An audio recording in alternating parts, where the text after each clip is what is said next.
primeiramente aqui agradecer a oportunidade do Laboratório MS que nos convidou para poder fazer esse podcast. Vão ser uma sequência de capítulos e hoje nós vamos começar com um tema bastante polêmico, mas muito gostoso de ser falado, que é ejaculação precoce. Meu nome é Leonardo de Souza Alves, eu sou médico urologista e andrologista, sou membro da Sociedade Brasileira de Urologia e coordenador da andrologia da SBU Minas Gerais. E estou aqui hoje recebendo com muito prazer meu amigo Rodrigo Torres. Ele é psicólogo, master em sexologia clínica e saúde sexual pela Universidade de Barcelona e é especialista em terapia sexual e membro da SBRASH, da ABENS, da ISSM. Eu também sou. Que bacana, estamos aqui juntos, Rodrigo. Prazer. Seja bem-vindo. Obrigado. Primeiro, um prazer enorme, uma honra ter sido convidado aqui para esse bate-papo. Eu acho que é assunto polêmico, mas assunto delicioso de dizer. Eu acho que a gente tem conhecimento suficiente para discutir e agradecer o convite da MS, da gente estar aqui e principalmente seu convite, uma honra estar aqui. Muito obrigado. Nós temos visto cada vez mais essa crescente procura e uma abertura maior do contato com os psicólogos e sexólogos, porque a gente entende hoje, e nós fazemos isso já há algum tempo, desse tratamento integrativo, né? Então você juntar, multidisciplinar. Então a gente vinha vendo nos anos anteriores o urologista ou o sexólogo separado, então como se fosse um atrito, e na verdade eles têm que somar, né, as ações para que o paciente, né, o que é o objetivo maior, seja bem sucedido e volte a funcionar adequadamente. Né?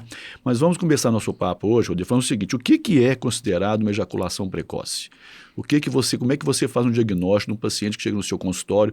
Por exemplo, eu atendi um paciente, mandei para você, como é que você vai saber se esse paciente realmente tem uma ejaculação precoce? Aí eu acho que é sensacional essa história que você traz da multidisciplinaridade, né? A sexualidade humana, ela é multidisciplinar, não tem como a gente pegando o modelo biopsicossocial, que é um modelo aceito mundialmente, cientificamente falando, então a gente não pode separar as coisas, a gente precisa integrar essas áreas da vida, biológica, psicológica e social. Então, a ejaculação precoce, para a gente pensar em diagnóstico, a gente tem que entender os manuais que vão nos dizer quais são os critérios diagnósticos para ejaculação precoce.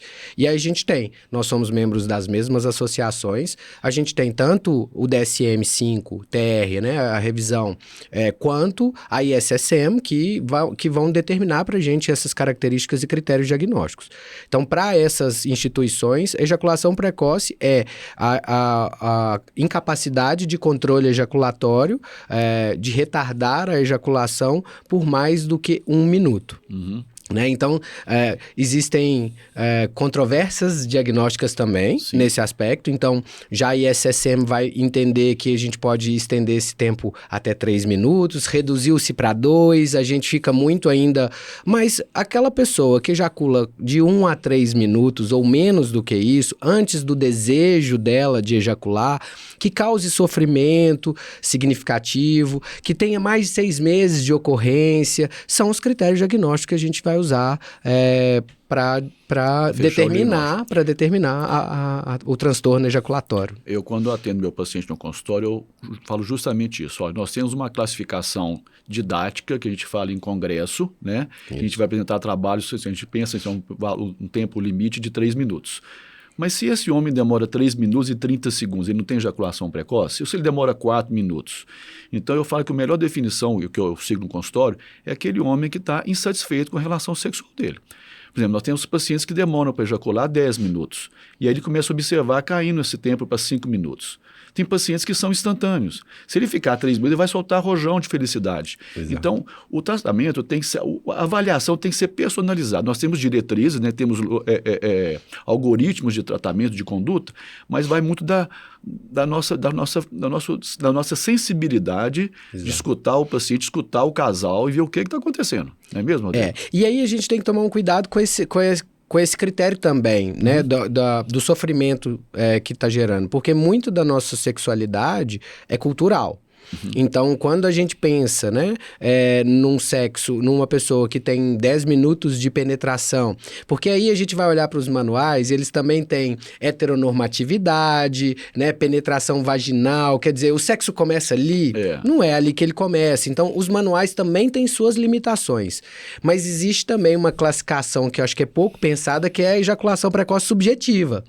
Aquela em que o paciente acha que tem, mas ele não só não cumpre critérios, como não deveria estar em sofrimento com aquele problema, né? Porque às vezes a educação pela pornografia vai incentivar que essa pessoa queira ficar 30, 40 minutos tendo uma relação sexual e ache isso em um tempo curto. É verdade. Eu tive um paciente hoje assim, ele me procurar, eu quero tratar que eu tenho ejaculação precoce, isso perfeitamente, vamos fazer avaliação, pedir sua taxa hormonal.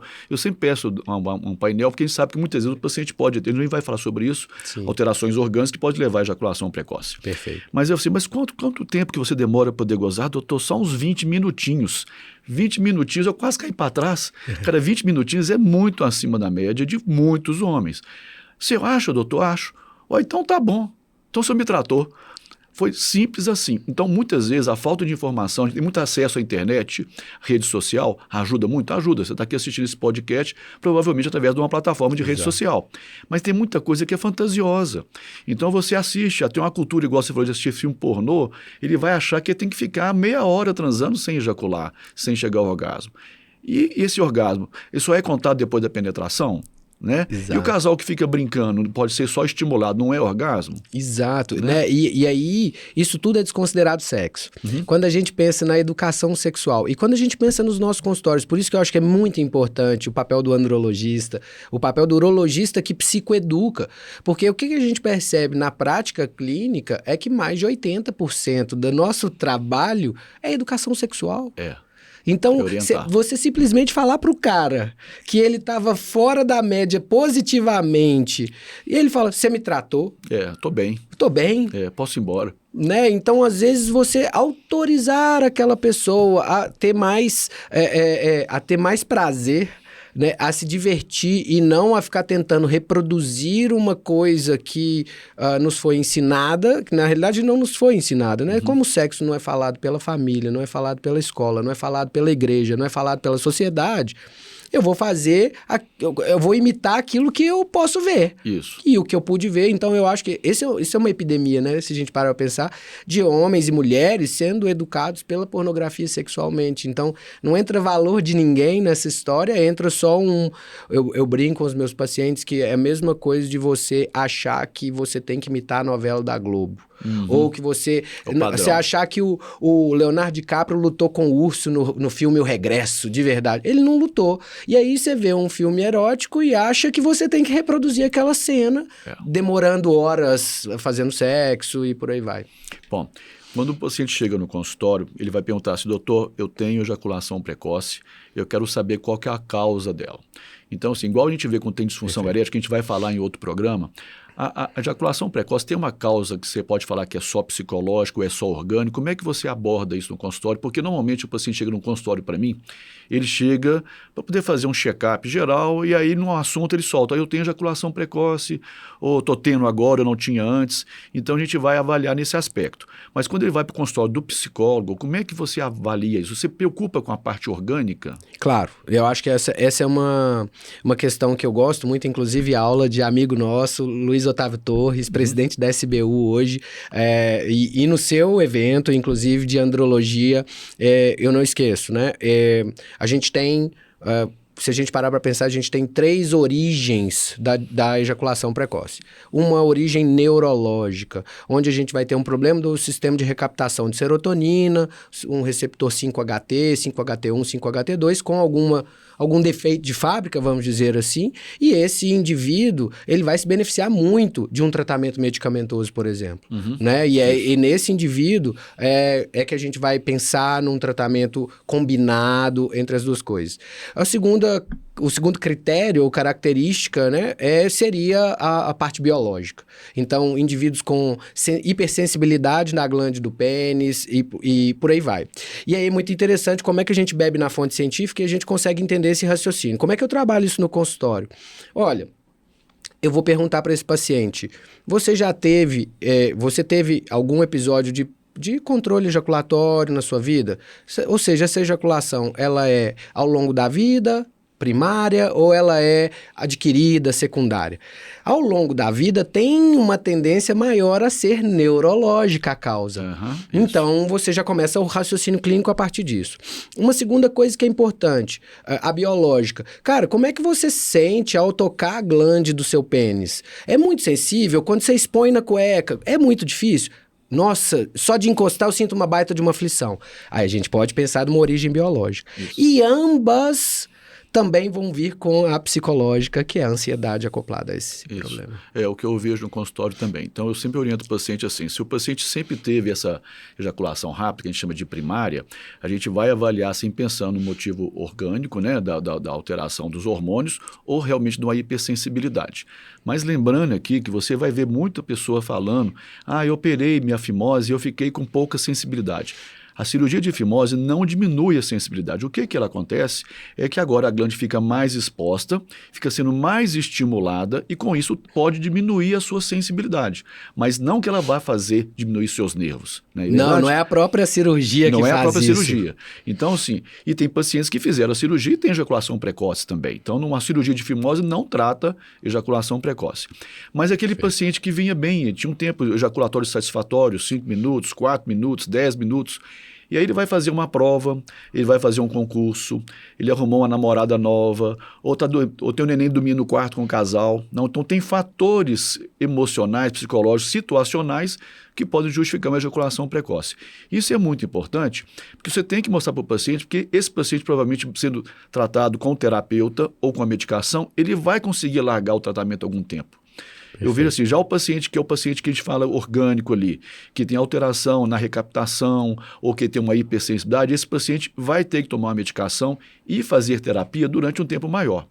E quando eu falo terapia, não é só a terapia psicológica, muitas vezes a terapia é a fisioterapia. Sim. Né? A gente tem feito muito no consultório, acho que você indica também, a fisioterapeuta. Sim. Né, porque isso diminui muito, primeiro, o aspecto de ansiedade do paciente ser tratado, e ele vê que está tendo, eu falei no começo aqui, a multidisciplinar. Né? Você divide a responsabilidade. Eu acho que eles enxergam melhor assim, não é, Rodrigo? Não, e é perfeito quando o paciente tem condições de fazer isso tudo, né? Porque, assim, porque não é fácil. Não é simples para todo mundo, né? Mas quando você pode acoplar todos os tratamentos, eu acho que nesses casos de ejaculação precoce primária, tanto a medicação quanto a terapia sexual são fundamentais. Eu acho que, e agora com as medicações de uso sob demanda, como o Impose, eu acho que isso é sensacional para o paciente que nunca conseguiu ter um episódio de uma relação sexual mais longa. Né? Eu acho que facilitou sim, porque as pessoas chegam no consultório e dizem, mas eu não quero tomar um antidepressivo. Exato. Né? Então, assim, eu estava comentando, hoje eu atendi um paciente que há 17 anos atrás ele me procurou através do e-mail e não veio conversar comigo. Hoje ele apareceu no consultório e era ejaculação precoce. Então ele vê o que eu vou fazer, que eu estou tomando amitriptilina desde 2017. Exato. Ou seja, esse tempo todo. E é um remédio que é fortíssimo, é um remédio, né, lá de primeira geração. Exato. Então é um paciente que tomava um remédio, que na época utilizava isso realmente, que não tinha outras opções, mas que perdeu completamente a libido. Então ele me procurou hoje, tendo ejaculação precoce, não tem desejo sexual, né? E sim, não fez o tratamento efeito adequado. colateral da medicação. Justamente. Então hoje você tem medicamentos, você tem você tem protocolos que você vai oferecer para o paciente, e a medicação por demanda é um ótimo, é um ganho espetacular, Sim. que o paciente vai tomar só na hora que vai ter a relação, né? O Impose é justamente isso. Isso é libertador. E esse paciente, muitas vezes, ele precisa ter um episódio de prolongar para ele ter esperança. E aí, na hora que ele prolonga a primeira vez, ele fala, nossa, é possível. Eu sempre gosto de contar experiências de pacientes. Um paciente chegou para mim e falou, eu até postei isso na minha rede social, doutor, tive uma experiência que eu nunca tive na minha vida. É impressionante. Eu consegui dar 2, 3 bombadas sem gozar. Então, assim, você imagina, 2, 3 bombadas é quase 2 segundos. Ou seja, esse cara era instantâneo, né? Isso quando a pessoa... Muitas vezes até antes. Isso que eu ia te falar, quando a pessoa pode ser estimulada e gozar antes de penetrar. Sim. Né? Então, com isso, ela começa a evitar contato social. Aí tem toda a repercussão social, psicossocial, né? Que ela começa a evitar contato né, na sociedade, porque ela sabe que vai ser estimulado em algum momento. Eu brinco, tem 2 tipos de pacientes nesse aspecto aí, psicogênico, né? Ele muitas vezes, tem o cara que foge, e eu acho que é a maioria que foge, passa a evitar relações sexuais. Mas tem um cara também que ele enfrenta com a esperança de que cada relação sexual vai ser a oportunidade de uma relação melhor. Entendo. Então, assim, eu diria 20-80, mas existe esse paciente de 20% que fala assim, cara, eu vou tentar, eu vou conseguir controlar, porque eu acho que esse é o principal tratamento que nós, psicólogos, podemos exercer com esses pacientes, e todos eles eu acho que se beneficiam disso. Controle ejaculatório. Uhum. A gente fala pouco disso, e a medicação parece controlar a ejaculação de maneira meio mágica. Mas é muito importante, até para que o paciente possa se desmamar da medicação em um dado momento, possa ficar bem sem a medicação, ou usando a medicação quando ele estiver mais ansioso, quando ele estiver num período de prova de alguma coisa nesse sentido. Uhum. Mas ele precisa aprender o controle ejaculatório. E isso é aprendido. Uhum. E a gente só aprende treinando. O paciente, muitas vezes, ele começa o tratamento medicamentoso no consultório, porque o paciente vem para mim no consultório, a primeira abordagem nossa é fazer avaliação hormonal, faz teste de sensibilidade, tudo, né?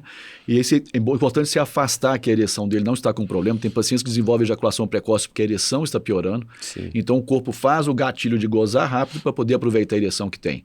E esse paciente é interessante porque ele vai no urologista queixando a ejaculação rápida e o doutor passa a medicação, a paroxetina, a fluoxetina, o escitalopram, e ele perde a ereção. Aí ele volta furioso. Poxa, agora eu brochei.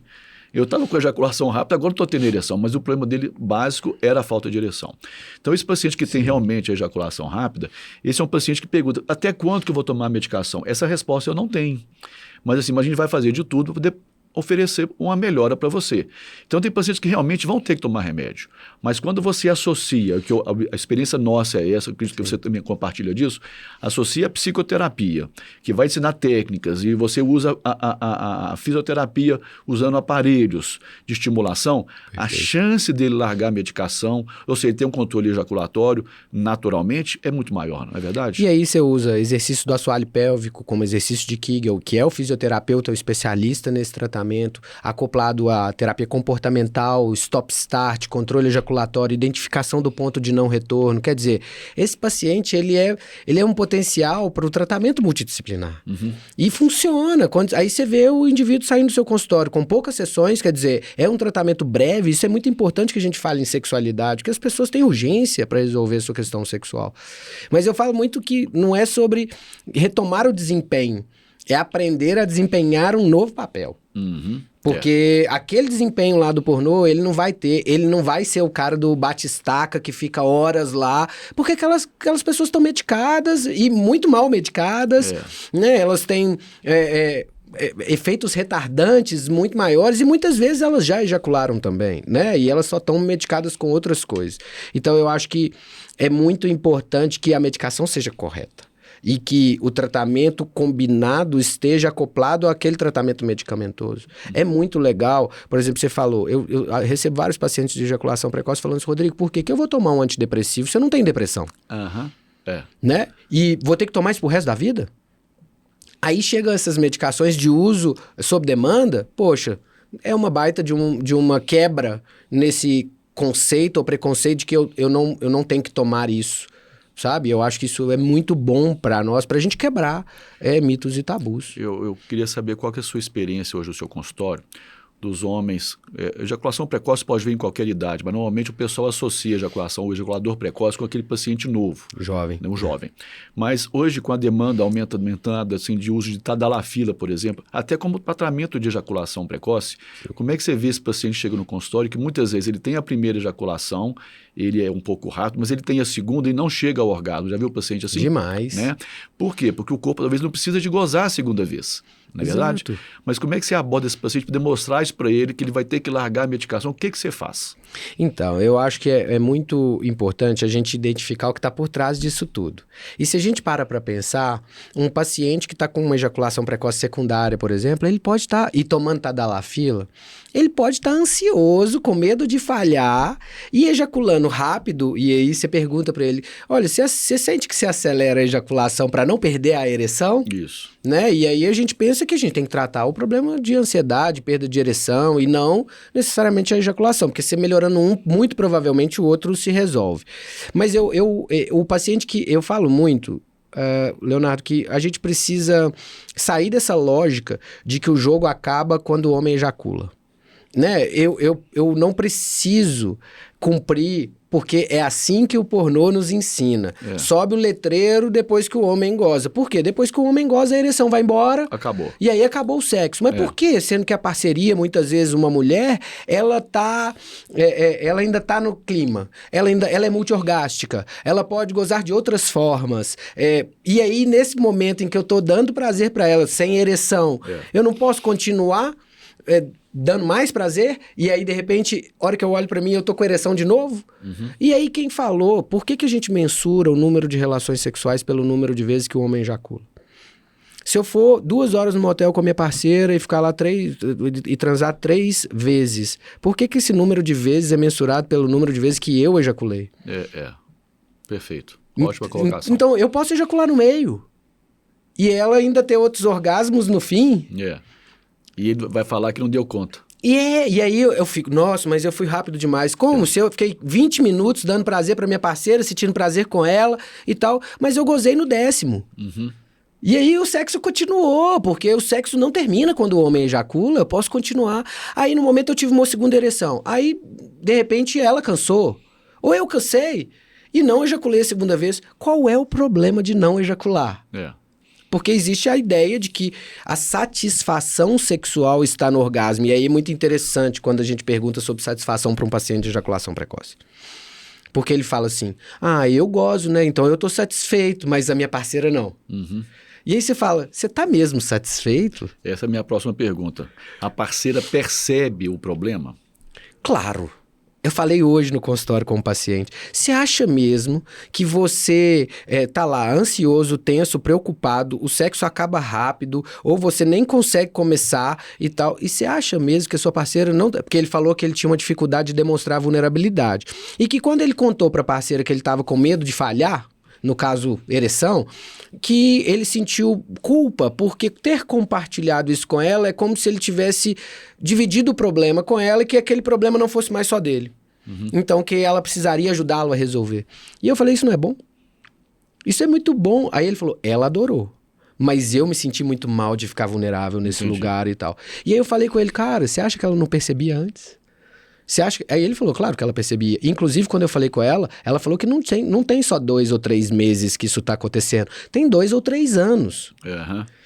Aí eu falei, então você percebe que ela percebia mesmo você não demonstrando sua vulnerabilidade? Agora você pode contar com a ajuda dela. Antes você estava remando sozinho. Isso, ótimo.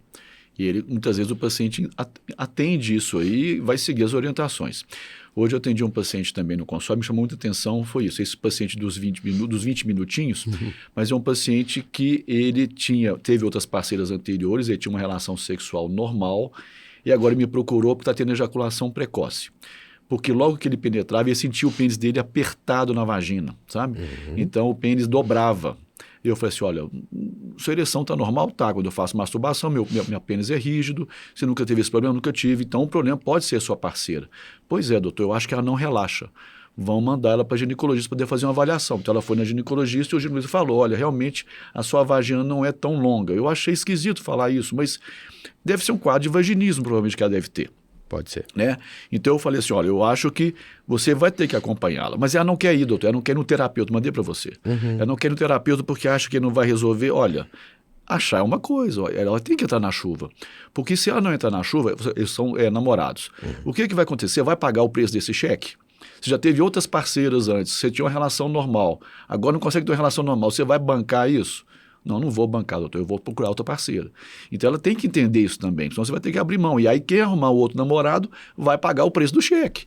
Né? Então, assim, muitas vezes o homem tem uma relação sexual legal, tem um tempo legal, mas é a parceira ou a parceria que não está adequada. Então, ele acaba culpando, né? Se culpando como se ele fosse o responsável. Você deve ter casos assim também no consultório que você chega o paciente achando que o problema é ele e, na verdade, é a parceria. Nossa, mas diversos. Eu acho que isso é muito importante da gente entender, e eu falo muito, né? As mulheres, principalmente na lógica hétero aqui, as mulheres, elas pedem pra gente ser vulnerável. Mas será que elas estão preparadas para lidar com as nossas vulnerabilidades quando a gente pede ajuda e tal? Porque eu acho muito interessante isso do homem, que muitas vezes é a mulher que acelera a relação. Muitas vezes a mulher que fala, goza logo. Muitas vezes a mulher faz movimentos, inclusive sabendo que aqueles movimentos vão levar ao término da relação. Eu falo que é a sacanagem sexual. Né? Sacanagem sexual, exatamente. Então, tipo assim, há uma sabotagem ali por trás daquilo que você tem que identificar. Por isso que a maioria dos tratamentos psicogênicos para os problemas sexuais funcionam melhor em casal. É mais fácil você lidar porque você vai ter mais liberdade de poder conversar. Inclusive, tem urologistas que não tratam, assim, a gente trata, mas se o cara não tiver uma parceira fixa, que sabe que vai ser mais difícil, né? Porque cada parceira que achar, ou parceria que achar, vai ser uma novidade, vai ser uma ansiedade a mais. E isso é interessante, eu já tive essa visão também de não tratar se não tem, principalmente ejaculação precoce, que eu acho que é dificílimo. Você chega no momento do controle ejaculatório, como é que esse cara vai pôr em prática aquilo que ele treinou? Não tem né? jeito. Ele não tem parceiro e tal. Mas eu acho que hoje, o que a gente pode olhar, inclusive, é o que está por trás dessa dificuldade dele em ter uma parceria, por exemplo, onde ele consiga se abrir. Esses caras com múltiplas parceiras, né? Eu tenho muitos homens com ansiedade de desempenho, mas é só ansiedade na primeira vez.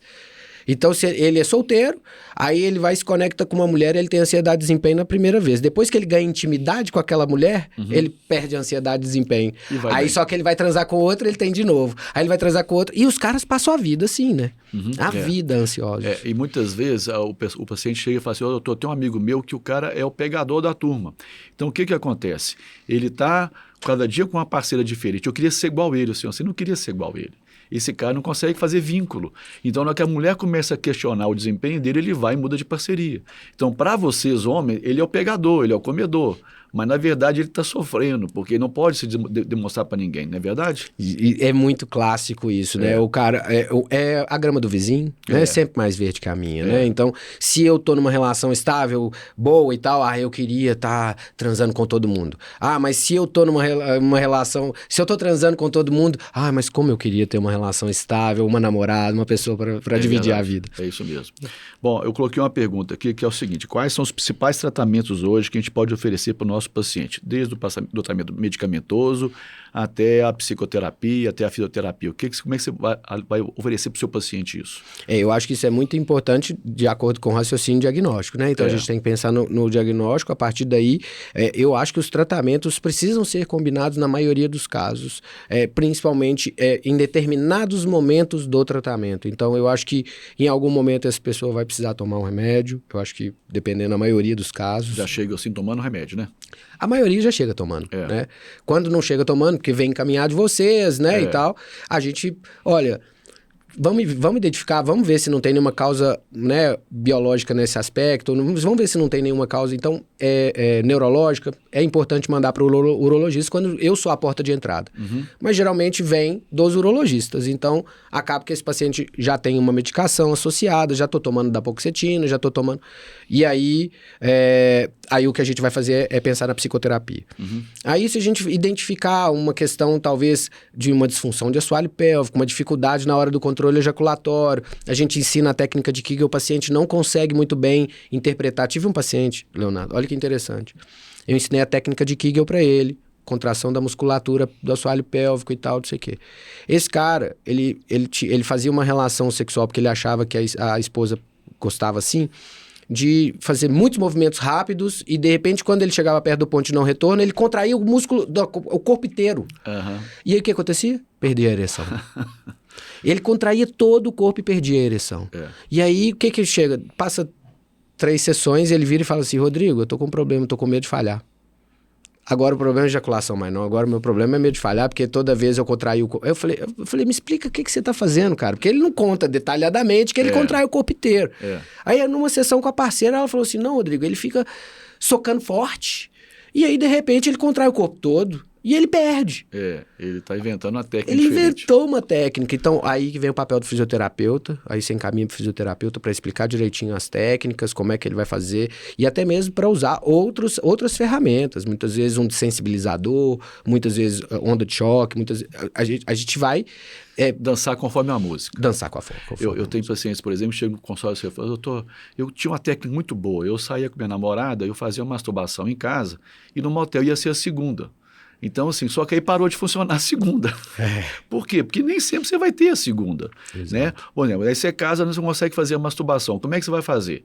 Aí você vai para a primeira e você descobre que tem uma ejaculação precoce. Você vê isso também acontecendo no consultório. Pacientes que vão desenvolvendo as técnicas pessoais, né? E é isso, esse negócio da segunda, né? Tipo, os caras quando são jovens isso funciona pra caramba, mas o cara vai ficando mais velho, não funciona. A segunda não vem com 1 minuto, 2 minutos depois que você... E os caras ficam na expectativa. Hoje um paciente falou isso, não, eu esperava a segunda. Só que eu tô com 50 anos, Rodrigo. A segunda demora 10 minutos, 15 minutos, 20 minutos, 1 hora.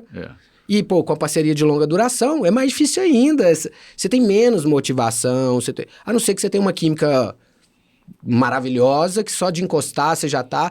Mas isso também muda com o passar da idade, né? Com certeza. E aquele paciente que chega do urologista para você e que o doutor está passando uma medicação que é mais velha, mais antiga, como é que você aborda com o paciente, poder falar assim, olha, ou você não fala, ou você fala, olha, esse remédio seu já não está usando mais, porque esse remédio pode realmente atrasar a ejaculação ou não atrasar, mas atrapalhar muito a libido dele. Pode. Como é que você aborda isso?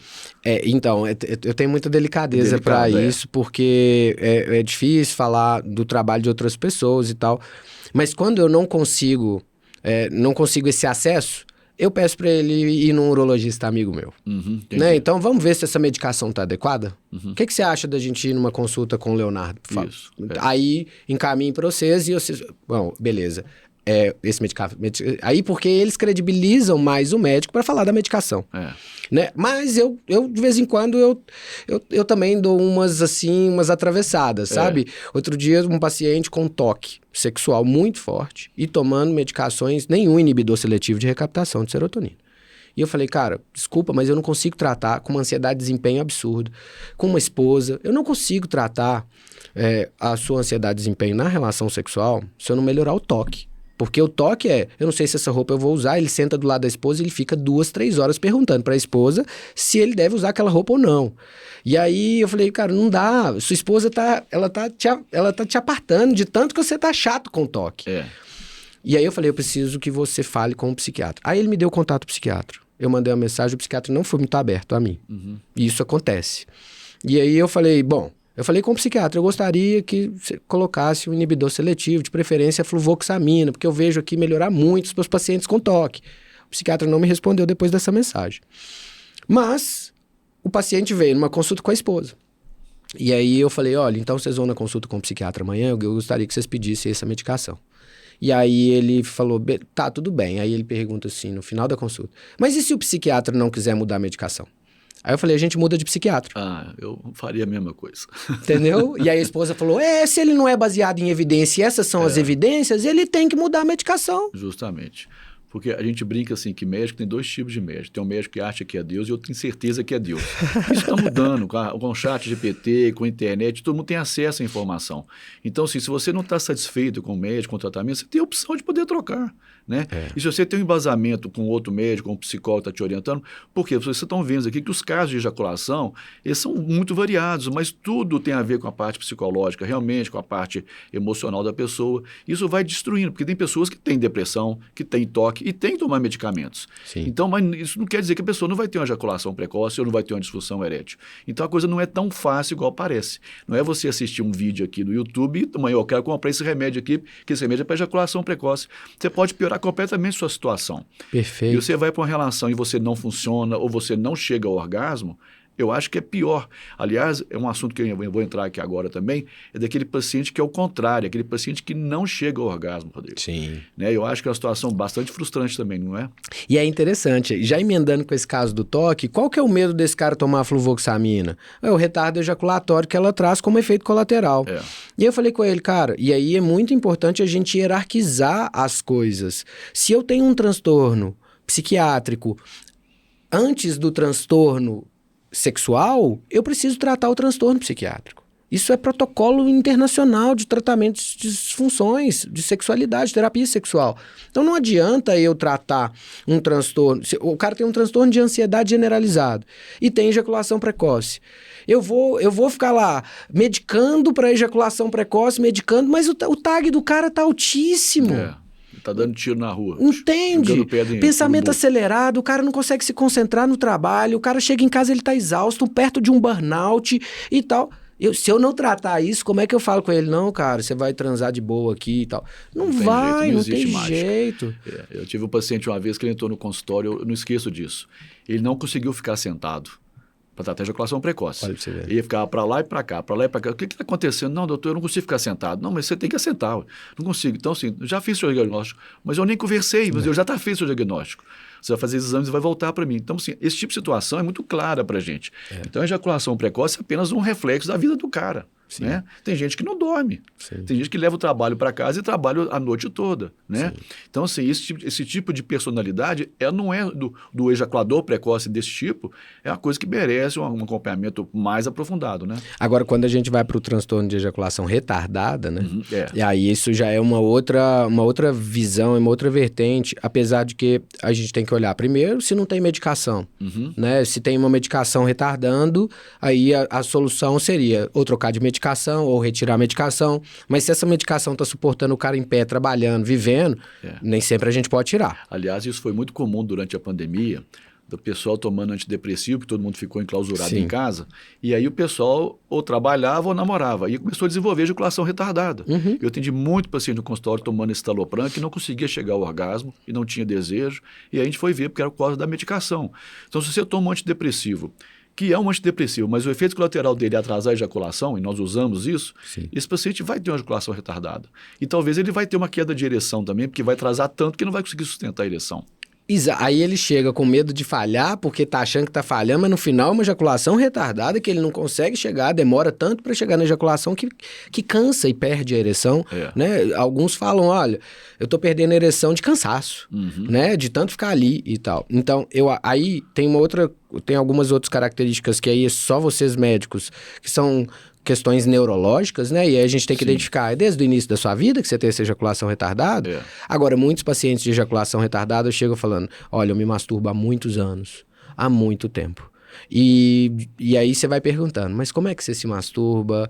Aí tem o famoso punho de ferro, né? E aí que vai sensibilizando a glândula daquele pênis, o cara se masturba tantas vezes por dia ou por semana, que no final das contas, a ejaculação na penetração, principalmente vaginal, que não tem atrito, a lubrificação. Outro dia escutei de um paciente, se a minha mulher tiver muito lubrificada, eu não gosto de jeito nenhum. Né? Aí você fala, que pena, né? Então assim, porque deveria ser o contrário. Mas aí é o paciente que aproveita do atrito da não lubrificação para conseguir ejacular. Aí o que você pensa? Esse cara tem uma ejaculação retardada. Esse cara tem dificuldade de ejacular. Porque ejaculação retardada, aí alguns chegam falando, eu tenho anorgasmia. Calma aí, amigão. Você ejacula na masturbação? Se você tem a sensação de orgasmo, então não é anorgasmia, ejaculação retardada, né? E aí a gente pega o DSM-5, mostra os critérios diagnósticos e tal, não sei o quê. E aí eu lembro de um caso de um cara que a parceira falava assim, não, eu me sinto num parquinho, eu fico 3 horas lá brincando. E o cara não ejaculava de jeito nenhum. Aí de repente aquilo começa a virar, né? Começa a causar sofrimento no relacionamento. Pô, mas eu queria de vez em quando uma rapidinha, eu queria de vez em quando não precisar de 3 horas para fazer meu parceiro gozar, né? A mulher chega com essa insatisfação. E aí, quando você muda, muitas vezes, método masturbatório idiosincrático, né? Idiosincrasia é aquilo que é tido fora do comum. Então, se o cara não se masturba de uma forma que imite a penetração, que o estímulo... Às vezes, atendi um cara que ele se masturbava na cama, esfregando o pênis na cama de bruço. Que perigo. E aí ele chegava na relação sexual e não ejaculava. Não tinha como. O estímulo não era nem parecido com o estímulo da relação sexual. O perigo que eu falo aqui é porque é o seguinte, esse tipo de exercício, um pouquinho, né, de atividade, ele pode fraturar o pênis. O pênis pode dobrar e pode fraturar. É um assunto que a gente vê acontecer no consultório volta e meia. Eu tive um rapaz de 14 anos que veio do interior para mim com um doente de Peyronie. Eu achei que ele tinha sido violentado, mas ele morava sozinho com a mãe, rapaz de 14 anos. O colega fez o ultrassom, confirmou a placa e ele tinha fraturado o pênis dormindo, rolling on bed. E ele foi para tratamento com onda de choque e melhorou. Mas, assim, são situações que você tem que tomar muito cuidado, não pode ficar. Então, assim, eu até oriento, assim, dormir de cueca é importante. Se você tiver ereção, e você vai ter ereção à noite, primeiro vai ficar mais próximo do corpo. É importante isso. Isso é legal. Outro assunto que eu queria conversar com você é aquele paciente que chega no consultório e fala para mim assim, doutor Leonardo, eu queria ter 3, 4 ejaculações numa noite. Então, assim, aquele número mágico, eu quero transar muito, eu quero ser... Como é que você aborda esse paciente para poder trazer ele para a realidade?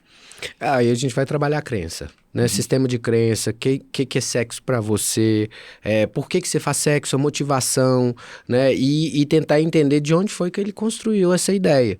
E aí você vai ter que ir quebrando. Isso aí é muita psicoeducação, né? De entender muito as pessoas, de onde vem essa formação. De onde vem esses conceitos?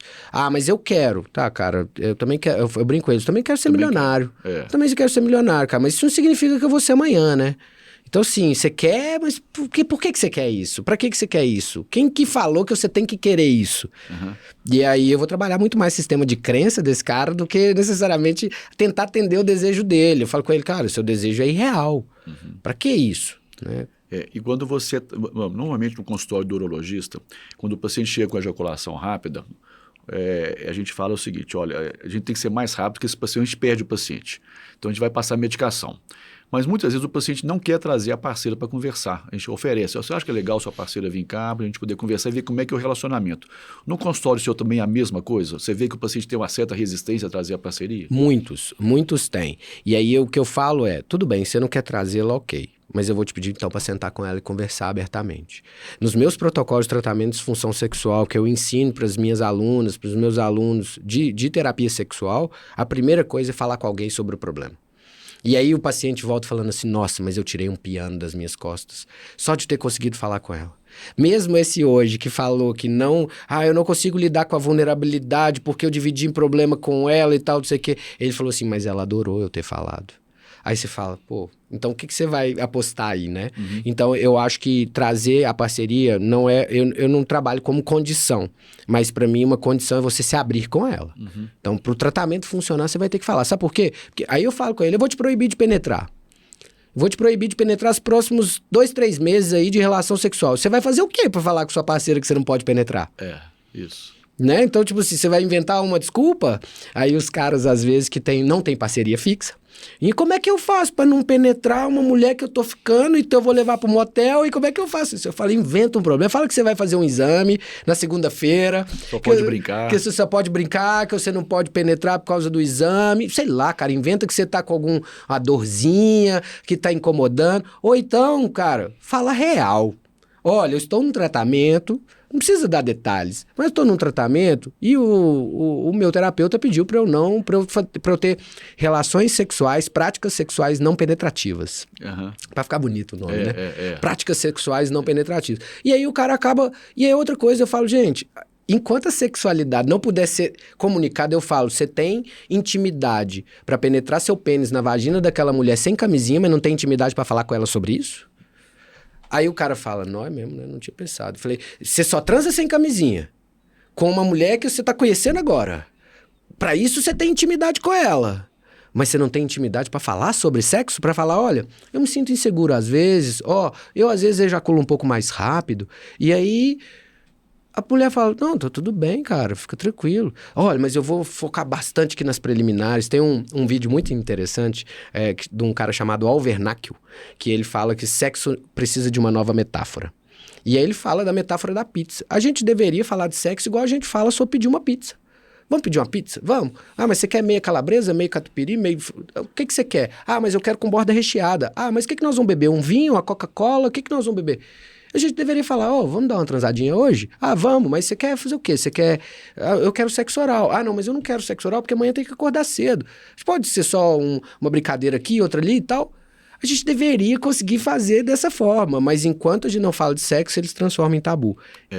Isso é cultural. É cultural. É cultural. Porque você vê o pessoal dos outros países, muitas vezes eles não têm esse tipo de problema. Eu falo assim, o povo americano, por exemplo, é muito mais aberto, o povo europeu é muito mais aberto a isso. Sim. Então, os tipos de problemas são diferentes também. São. Agora, quando a gente começa a passar medicamento para o paciente já chega a fazer, até quando que eu vou tomar esse remédio? Na terapia, você vê isso também, porque o paciente chega para a gente, ele teve a vida toda de ejaculação precoce, aí ele passa 2 meses conseguindo segurar, que você passou a medicação, passou o Impose, ou qualquer outro remédio, ele consegue segurar. Assim, até quando que eu vou tomar esse remédio? E na terapia, como é que você vai falar para o paciente? Você vai tomar até quando for necessário. Eu trabalho muito o seguinte, a gente vai usar medicação, mas a gente vai aprender as técnicas de controle. Quando a gente já tiver com essas técnicas bem reforçadas, a gente vai tentar sem a medicação. E aí, se você conseguir sem a medicação exercer o controle ejaculatório, você tá bem, você não precisa tomar medicação de novo. Mas se você não conseguir, a gente volta com a medicação e continua treinando o controle. Até que você se sinta apto a controlar numa relação do jeito. Agora, a gente tem que alinhar expectativas, né? Sim. Então, não espere que você vai transar horas, mesmo tomando a medicação, mesmo controlando a ejaculação, porque senão você acaba trazendo uma outra disfunção, tipo uma ejaculação retardada. É isso aí. Então, você falou uma coisa que é verdade, a gente tem que alinhar a expectativa, porque ele chega com aquela fantasia do ator pornô, que ele vai ter a relação, vai passar a noite toda transando, a mulher vai gozar lá na parede e ele vai ficar com o pênis duro na mão e vai começar tudo de novo. Isso. Aí depois sobe o letreiro, né? É isso. E não é assim. Então, a gente tem que aprender a ensinar, nós médicos, temos que aprender a ensinar o paciente também, a educação. Né? Porque quando lançou o Viagra, eu lembro que eu participei do lançamento do Viagra, os médicos tinham receio de falar sobre isso. Sim. Então a Pfizer, inclusive, orientava assim, você vai falar assim, assado. Você pergunta sobre o seu paciente sobre a parte sexual, o pessoal não perguntava. Então, assim, o médico não pode ter vergonha de falar isso, porque você tem ferramentas para isso. Né? Então eu via muitas vezes assim, o cara passava um CD na fila, não funcionava, você vai para o terapeuta. A mesma coisa com a ejaculação precoce. Você passa um remédio, não funcionou, você vai para o terapeuta. Então, assim, é como se fosse, eu passei o abacaxi para o terapeuta, não é isso? É isso, e é muito interessante porque eu acho que isso você é um cara muito responsável e eu acho que isso é muito legal, porque a maioria dos médicos, eu conto essa história que tem um livrinho que eu uso no consultório que chama Tratamento Psicológico da Disfunção Erétil. É um livro de um laboratório que Gerson Lopes e Ricardo Cavalcante escreveram. Porque estava se queimando o filme dos inibidores seletivos, dos inibidores de PDE5, porque os urologistas estavam prescrevendo para todos os homens. E aí o cara que tinha uma baita de uma ansiedade de desempenho tomava 1, 2, 3 e não passava, não melhorava, porque o remédio não fazia o cara ter ereção mesmo com ansiedade. E aí o cara começou a falar mal da medicação. Então eu acho que se a medicação for mal prescrita pelo médico, né, é a mesma coisa. Quando muitas vezes o paciente está com ejaculação precoce, ele prescreve um medicamento muito antigo, ou um medicamento que hoje... ou que vai trazer mais efeito colateral para aquele paciente, ou que hoje não é de uso sob demanda, então o cara vai ter que tomar aquilo por muito tempo. Se não levar em consideração todos os critérios diagnósticos, a gente vai continuar prescrevendo mal para esse medicamento, para esse paciente e perdendo o paciente no meio do caminho, e aí ele sai falando mal. Então é a mesma coisa de encaminhar para o terapeuta. Aí você encaminha para qualquer psicólogo. O psicólogo tradicional não sabe tratar nada de disfunção sexual. Não sabe. Ele não sabe. Assim como se não for um andrologista, os urologistas dificilmente vão abordar do jeito que você aborda no seu consultório. Psicólogo, psicanalista, nunca estudou nada sobre tratamento de disfunção sexual. Isso é muito importante. O psicólogo, lógico, são ótimos psicólogos, mas eles não têm a formação do sexólogo. Não tem. Né? É igual meus colegas que encaminham pacientes para tratar a parte de medicina sexual, eles operam câncer de próstata, faz transplante renal, tira cálculo renal, mas eles não têm a mesma abordagem que nós temos, andrologistas, e falar a parte de ejaculação precoce, uma ejaculação retardada, uma disfunção de erétil.